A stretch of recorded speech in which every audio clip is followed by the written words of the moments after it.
O governo do presidente Jair Bolsonaro inaugurou uma nova política ambiental no país desde que assumiu no início de 2019. Uma série de medidas e posicionamentos tomados pelo Ministério do Meio Ambiente foram alvo de muitas críticas e questionamentos de autoridades, cientistas e especialistas. Agora, com o governo de Bolsonaro perto de completar um ano, que avaliação é possível fazer dessa política ambiental? Eu vou conversar com o ex-ministro e ex-secretário de Estado de Meio Ambiente, José Carlos Carvalho. Muito bem-vindo, Zé Carlos. É um prazer estar aqui com vocês para a gente discutir esse tema de tanta atualidade. Zé Carlos, desde o início do ano, como eu falei, a gestão ambiental do governo é cercada de polêmicas. Como é que você analisa o caminho que o governo tomou, as escolhas que fez em relação ao meio ambiente no país? Olha, eu acho que nós estamos vivendo, desde a posse do presidente, um momento de grandes retrocessos na política ambiental brasileira. Retrocessos que remontam à Assembleia Nacional Constituinte. Então, o que está em jogo nesse momento não são apenas uma ou outra decisão equivocada, se assim a gente poderia considerar, mas uma política deliberada de desfazer conquistas que o Brasil vem acumulando desde a Assembleia Nacional Constituinte e que estão na Constituição de 1988. O que você destaca nisso? As primeiras evidências que revelam esses retrocessos estão no próprio modelo de governança. Nós havíamos conseguido, ao longo do tempo, um modelo de governança que atingiu o seu ápice com a criação do Ministério do Meio Ambiente no governo Itamar Franco e que depois se consolidou com a criação da Agência Nacional de Águas, com a criação do Instituto Chico Mendes de Conservação da Biodiversidade. E esse modelo ele foi extremamente afetado por uma série de decisões da nova estrutura de governança adotada nesse período. A primeira que eu gostaria de destacar foi a transferência da Agência Nacional de Águas, que operava na estrutura do Ministério do Meio Ambiente, para o Ministério de Desenvolvimento Regional. Pode parecer que essa é uma questão meramente corporativa. Os ambientalistas estão reclamando porque não terão mais a Agência Nacional de Águas na sua esfera de influência. Mas, ao contrário, eu acho que o que se decidiu é grave, porque um dos fundamentos, um dos princípios da Política Nacional de Águas, que foi construída nesse período pós-Constituição de 88 que eu menciono, é o princípio da gestão de uso múltiplo. É o princípio de que quem faz a gestão da água tem que ter uma posição neutra em relação aos usuários, razão pela qual a agência foi colocada na esfera de decisão do Ministério do Meio Ambiente. Como cabe ao Ministério... Perguntar o seguinte, quem são os interessados? Só para a gente entender, não é? Exato. Quem são os interessados? Os agricultores? Quem mais? Hoje, os grandes consumidores de água são, além de água para abastecimento público, você tem no Brasil um grande uso de água para irrigação na atividade agropecuária, que é o maior consumidor. Você tem para geração de energia elétrica, então você tem o setor hidroelétrico com grandes interesses nessa área. Você tem o uso de água com outras finalidades, por exemplo, para turismo, né? Além... A pesca também. A pesca, que eu ia mencionar em seguida, a pesca toda depende da qualidade dos recursos hídricos. Então, por isso, ao transferir a Agência Nacional de Águas para o Ministério do Desenvolvimento Regional, o Ministério do Desenvolvimento Regional tem a competência de administrar a irrigação. Então, Quando se criou a ANA, foi um grande debate aqui. A ANA, a política de recursos hídricos, era atrelada ao antigo DENAI, que era o Departamento Nacional de Águas e Energia. Então, veja que nós saímos do modelo em que água... Era para gerar energia, né? Era concebida como um insumo de produção de energia, e agora transferimos para outra esfera de poder responsável pela irrigação. Isso, no meu entendimento... E é isso que determina prioridades de gestão. Exato. Isso, para mim, é um retrocesso, porque você pega a agência reguladora, que é responsável por regular o uso múltiplo.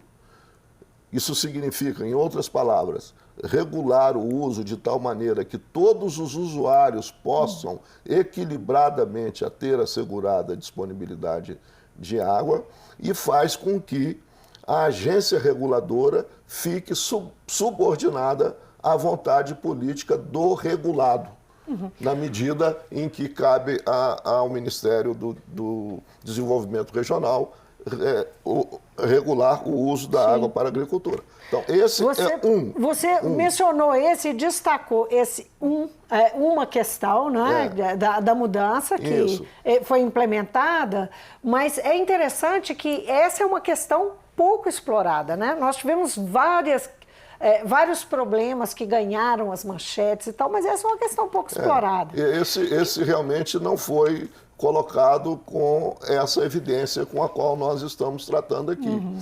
Que outras questões você destacaria também como um retrocesso que eu considero talvez o mais grave deles, foi a desidratação do Conselho Nacional do Meio Ambiente, do CONAMA. Porque uma das grandes virtudes da política ambiental brasileira reconhecida internacionalmente é o fato de nós termos conseguido montar no Brasil um modelo de gestão ambiental colegiado e participativo. O Conselho Nacional do Meio Ambiente tem ainda, agora de maneira muito desidratada, a participação da sociedade civil, os estados representando a federação, e tinha poder deliberativo. Ele tinha poder de definir a qualidade do meio ambiente, ele tem o poder de definir os padrões de qualidade ambiental.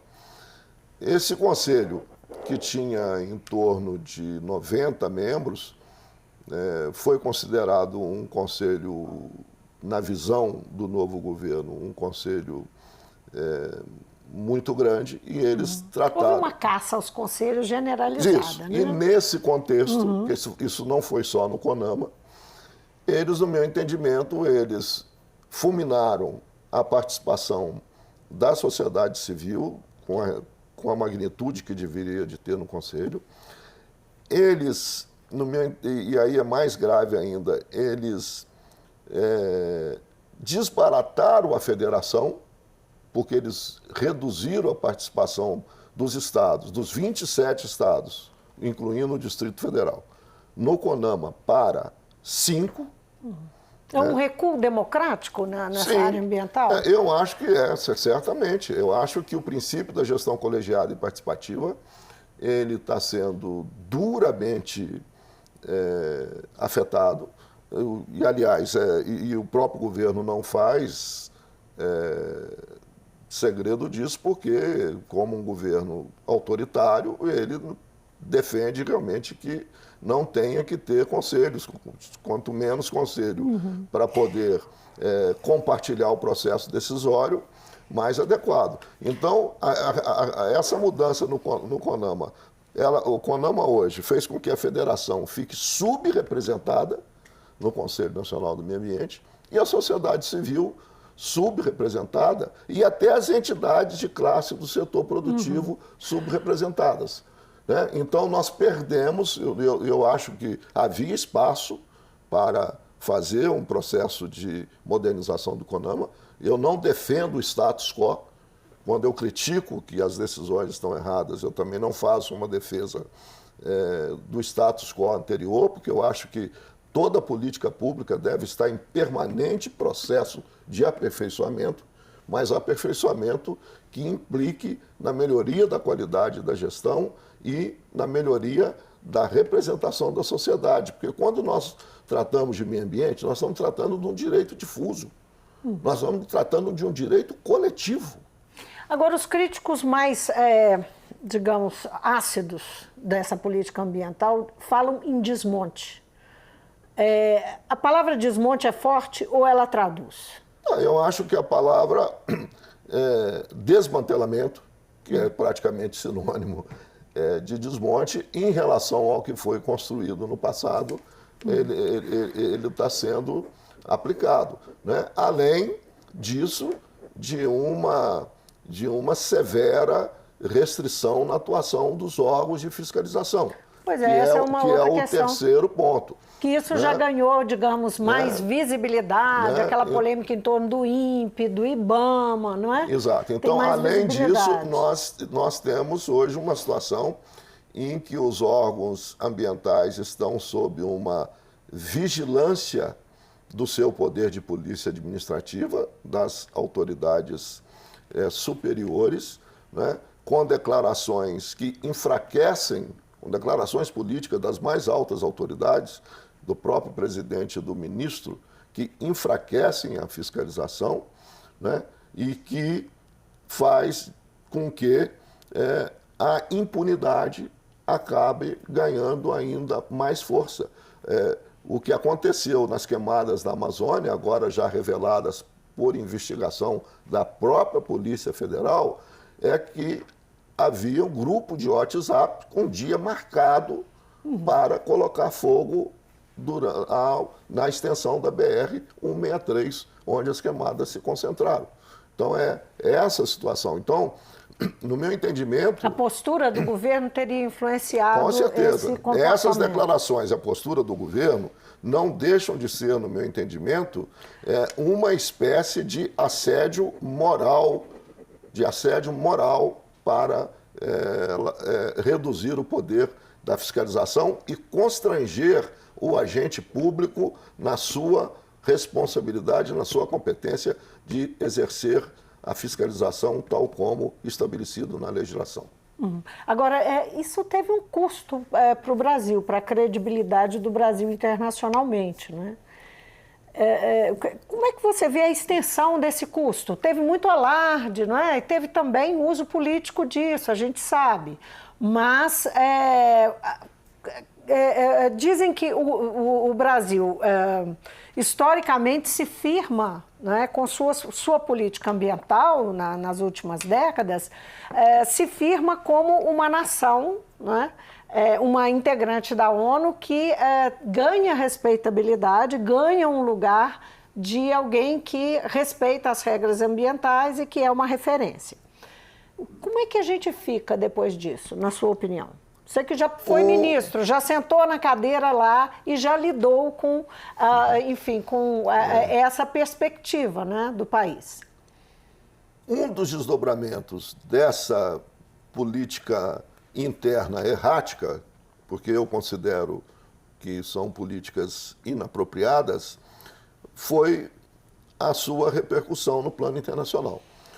Lamentável, porque o Brasil, ao longo desses anos, por todas essas conquistas que nós mencionamos, que vêm desde a Política Nacional de Clima, a criação do IBAMA, enfim, uma série de iniciativas que repercutiram no plano internacional, o Brasil adquiriu um protagonismo na área ambiental internacional. O Brasil foi um dos principais protagonistas do Acordo de Paris.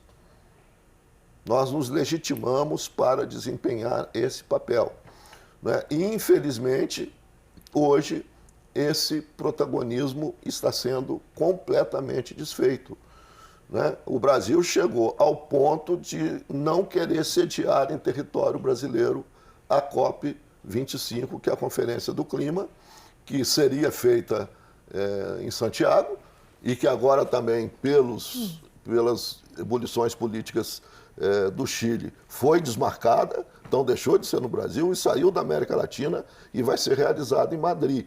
Então, isso tem uma repercussão muito severa no plano internacional para desfazer o protagonismo que nós já havíamos assumido em várias esferas no âmbito das Nações Unidas.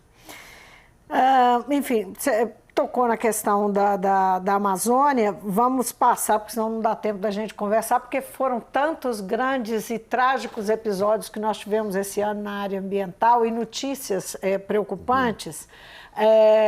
E uma delas, que está em curso, não é? Na verdade, um problema que está em curso é o óleo nas praias do Nordeste e no litoral do Nordeste, e agora também no Espírito Santo, chegando a Abrolhos, não é? Uma situação extremamente grave. A gente não sabe de onde vem, o quanto tem ainda para chegar, não é? E o governo levou mais de 40 dias para tomar uma atitude. Como é que é a sua percepção desse episódio e o que ele, na sua opinião, aponta, né? De problemas que nós temos de enfrentamento desse tipo de acidente? Olha, eu acho que, como a questão ambiental comprovadamente não é uma prioridade do governo, isso está evidente, pelas decisões já tomadas de desmantelar a estrutura governamental que estava montada para ter uma política ambiental proativa e também pelas atitudes em relação aos grandes episódios que nós tivemos de degradação do meio ambiente, o governo ou demora a agir ou age de maneira desproporcional em relação à magnitude dos problemas. No caso da Amazônia, para começar, para chegar no óleo, foi típico. Primeiro, o governo subestimou o problema, né? Com uma alegação que é correta de que as queimadas ocorrem todos os anos, né? Só que, embora as queimadas ocorram todos os anos, o governo adotou uma abordagem absolutamente equivocada de praticamente subestimar o problema, de insinuar não, de dizer claramente que era um problema provocado pelas ONGs, pelas organizações não governamentais, né? Um absurdo, um disparate total e absoluto, para só depois, quando o problema já tinha atingido seu auge, mobilizar a Força Nacional para fazer o enfrentamento. Mesma situação ocorre com o óleo no Atlântico, né? O Brasil tinha, já desde um primeiro grande acidente com a Petrobras na Baía de Guanabara, o Brasil vinha preparando uma série de protocolos de controle e de respostas a acidentes com óleo no mar. Seja por isso e seja também depois pelas plataformas da Petrobras. Em razão disso, foi feito um plano de contingência para eventuais acidentes que poderiam ocorrer. Esse plano de contingência foi ignorado no primeiro momento. O governo levou mais de um mês para reagir, né, para tomar conhecimento do plano. O comitê encarregado de implementar o plano já tinha sido desfeito no contexto da medida provisória adotada para desfazer todos os conselhos, quer dizer, todas as instituições colegiadas de processo de decisão. Então, o Ministério do Meio Ambiente estava, naquele momento, sem os mecanismos necessários de uma reação pronta, demorou, então agiu tardiamente, né? E com isso não se preparou para o enfrentamento do problema. Na verdade, nós estamos despreparados para um evento dessa magnitude. Agora, Zé Carlos, nós já estávamos despreparados. Isso Sim, não é sim, uma... sim, nós não podemos atribuir a esse governo. Não. Agora, de fato, esse governo tem uma postura, digamos, de... pouco respeito pela ciência, pelo conhecimento, pela pesquisa. Isso tende, então, a se agravar? Sim, eu acho que essa pergunta permite um esclarecimento necessário. nem as queimadas na Amazônia, nem o óleo no mar é um problema desse governo. Ocorreram nesse governo, mas não seria... É bem verdade que as queimadas vinham sendo monitoradas, um certo controle, uma redução. O que mudou nesse governo, como está embutido na sua pergunta, é a maneira do governo tratar do problema, de subestimar os problemas, né? De agir tardiamente em relação aos problemas. Com relação ao óleo, ao óleo no mar, por exemplo, nós temos o nosso plano de contingência, ele é previsto para as plataformas, né? Porque você tem várias plataformas de alto mar com chance de ter derramamento de óleo. E o que ocorreu, embora ainda não confirmado, mas certamente muito provável, foi um derramamento provocado pelo transporte marítimo. Então, algum navio, né, que passou pela costa brasileira, nós temos 8.000 quilômetros de costa. Pois é, em algum momento a gente vai saber o que aconteceu, você acha? Tem alguma chance? Porque há também uma bateção de cabeça danada, né? Os pesquisadores das universidades dizem uma coisa, a Marinha diz outra, o IBAMA diz outra.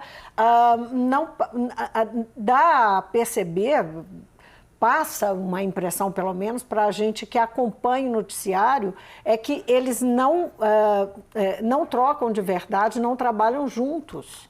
Eu acho que há muita desarticulação, um esforço descoordenado, e, no meu entendimento, sem o apoio dos países onde esses navios têm as suas bandeiras, nós não será fácil achar, né? Porque você tem que ter o país, seja a Grécia, como estão imaginando, que é realmente um país tradicional no transporte marítimo, né? Já está praticamente confirmado que o óleo saiu da Venezuela, então ele passou pelo nosso litoral. É preciso de chegar à bandeira do país que estava transportando esse petróleo, e há o risco de não chegar a uma identificação precisa de que navio provocou esse acidente. É bom lembrar que para ter esse nível de informação, tem que ter proximidade e um trabalho de relações internacionais aí com esses países, não é? É exatamente isso que eu queria mencionar. Eu acho que isso requer uma cooperação internacional ajeitada. Isso depende, não sei ainda em que intensidade a Marinha está utilizando, mas a gente tinha que estar trabalhando mais intensamente com a Organização Marítima Internacional, que é uma instituição das Nações Unidas, responsável como autoridade. A gente não vê, pelo menos em tudo que a gente lê, em tudo que a gente lê, a gente não vê uma ação coordenada com a Organização Marítima Internacional. Porque se o acidente se deu em águas internacionais, o Brasil não tem jurisdição para fazer a punição necessária. Quem tem é as Nações Unidas através da Organização Marítima Internacional. E isso também não tem sido revelado com clareza para que a sociedade brasileira possa saber de que maneira a gente pode identificar a origem do dano. José Carlos, os assuntos são muito variados, infelizmente, grande parte deles não. Enfim, diz de uma política ambiental bastante preocupante, mas, infelizmente, o nosso tempo acabou, nós vamos ficando por aqui. Muito obrigada pela sua contribuição e por dar uma noção para a gente do que significa, quando fala em governança ambiental, o que isso significa, né? Numa menção que foi feita, inclusive, pelos ministros, ex-ministros, na carta que foi apresentada, ofertada ao governo, com sugestões e críticas, né? E o que isso significa, foi importante você trazer para nós essa discussão. Eu que agradeço a oportunidade de estar aqui e espero que os telespectadores da TV Assembleia possam ter uma compreensão exata do que está acontecendo no Brasil e possam exercer a sua cidadania para evitar que esse retrocesso elimine o nosso protagonismo no plano internacional e não permita que a degradação ambiental avance no Brasil. Tomara. Eu conversei com o consultor ambiental, ex-ministro e ex-secretário de Estado do Meio Ambiente, José Carlos Carvalho. Falamos aqui sobre a política ambiental que vem sendo implementada pelo governo de Jair Bolsonaro. Os reveses que aconteceram esse ano, o problema das queimadas, o óleo nas praias do Nordeste e no Espírito Santo, a forma como o governo tem tratado as instituições que compõem os órgãos de controle relacionados ao setor do meio ambiente. O Mundo Político fica por aqui. Se você quiser rever essa entrevista, é só acessar o nosso site ou o YouTube. E para falar conosco, por e-mail ou Twitter. Obrigada pela companhia e até a próxima.